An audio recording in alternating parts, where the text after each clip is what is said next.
Hi guys, I'm Danny West with In-Depth Physio, and you're back with another episode of the SOAPBOX, your patient education station, especially now while you're stuck in isolation.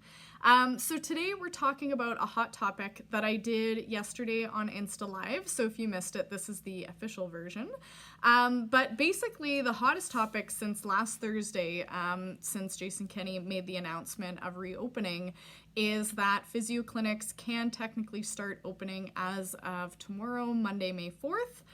And so we're talking about today, should you physio or should you continue Physio?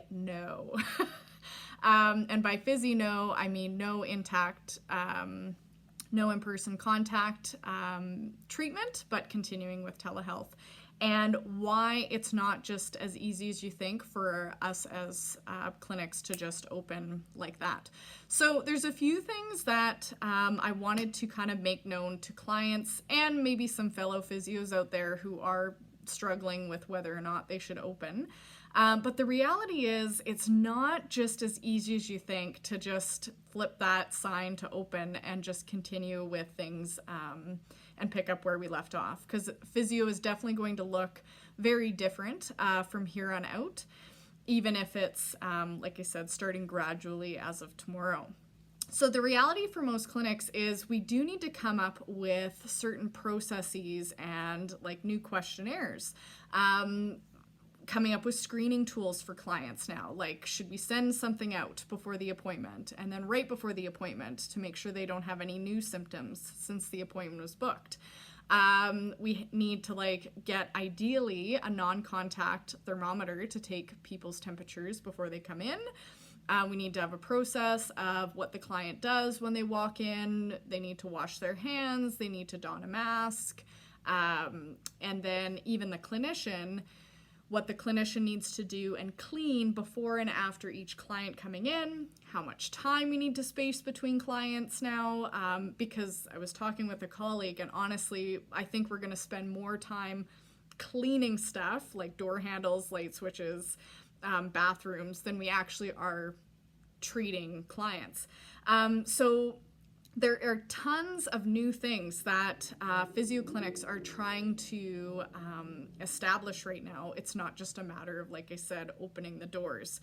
There's going to have to be a very regimented process in order for us to comply with our guidelines, not only through our College of Alberta for physios, but also through AHS guidelines. The other thing is getting a hold of PPE. So I went on last night, I was trying to find a non-contact thermometer, and a lot of them are taking till June now to come in. They're either out of stock, they're on back order, even the case with boxes of gloves, because we need certain gloves. We also need certain medical grade masks. So as cute as the cloth masks are, technically we can't use those in clinic because they're not medical grade. Also certain disinfectants. We need to look at what do we have in the clinic and is it an approved disinfectant against COVID according to Alberta Health guidelines. A lot of those cleaners are on back order and we don't have extra of them to spare. So it's not just a matter of if we want to open our doors tomorrow, we can't even if we wanted to, because a lot of these processes need to be in place and we need to have the proper PPE in order to uphold the standard that we need to abide by through, again, the college and AHS. And a lot of these materials just aren't available to us right now. So not only do we need to get our stuff together, but once we are ready to open, once those processes are in place and say we do have the PPE, the other thing that is strongly encouraged still through our physio college is they're saying, look, just because you can doesn't mean you should. And if you've been seeing clients through telehealth, it's working, they're progressing, they're getting better, then please, please, please, by all means, continue with telehealth. Is there a point where hands-on physio is beneficial? Absolutely. There's certain clients that you can try to coach them through stuff all you can, but maybe at the end of the day, they do need a certain hands-on technique. Yes, there are going to be clients like this, but just know that a large majority of clients that we do treat, we can continue telehealth. And I know for me as a clinic, again, not that I have the PPE in place or the staff to just be able to open tomorrow, but I will continue to encourage telehealth as a screening tool for clients. So even if they're like, Danny, like I'd love an assessment with you, can we do like an in-person assessment? I am going to try to make it a standard for my own practice that actually I am still doing telehealth only assessments and a certain amount of telehealth follow-ups to use as a screening tool to see, okay, could this person do really well with some at-home self-treatment?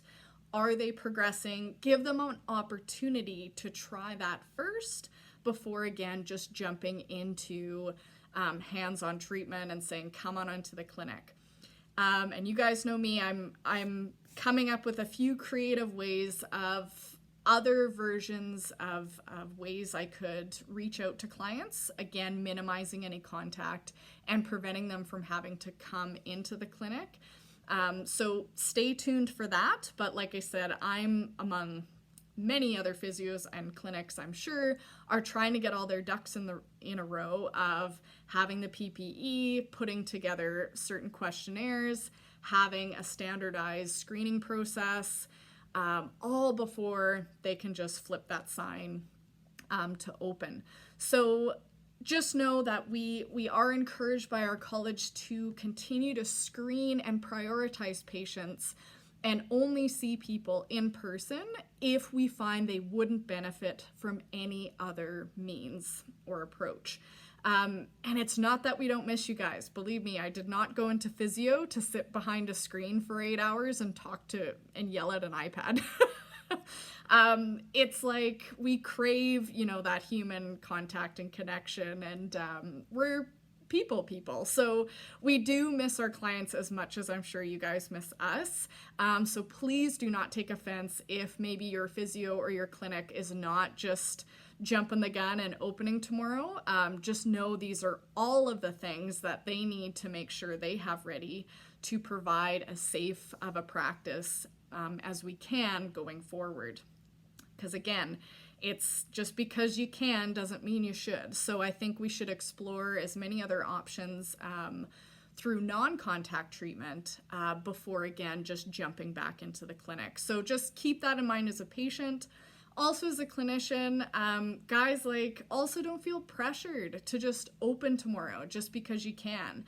I think clients also need to realize, some of us have families at home. I don't have kids, but some physios do. And that can even just be a little scary, and maybe they're not ready for that on a personal level because, again, they don't want to expose themselves to added risk and then bring that home. So again, just wanted to put it out there to both clinicians and clients that if you don't just jump and see that clinic open, or if you're a physio and you have the heebie-jeebies about opening, just know that these are all the things we're trying to navigate, and that's totally normal. And like I said, I'm going to try to continue with the telehealth as top priority first.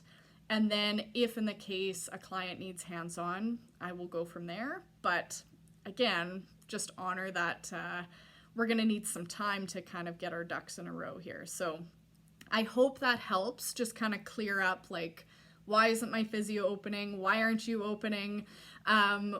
It has been a busy 3 days just trying to get up to speed on all the guidelines, and we just want to make sure, I want to make sure that if I do open the doors or do offer in-contact treatment, that I know the specific way to do that and the safest way to go about that for both me and the client. So that is the soapbox for today. I thought it was appropriate to do as it's such a hot topic this week. So again, if you are one of my clients, please reach out, email me. I will do what I can via telehealth, and then we can go from there if you may be a candidate for in-person treatment.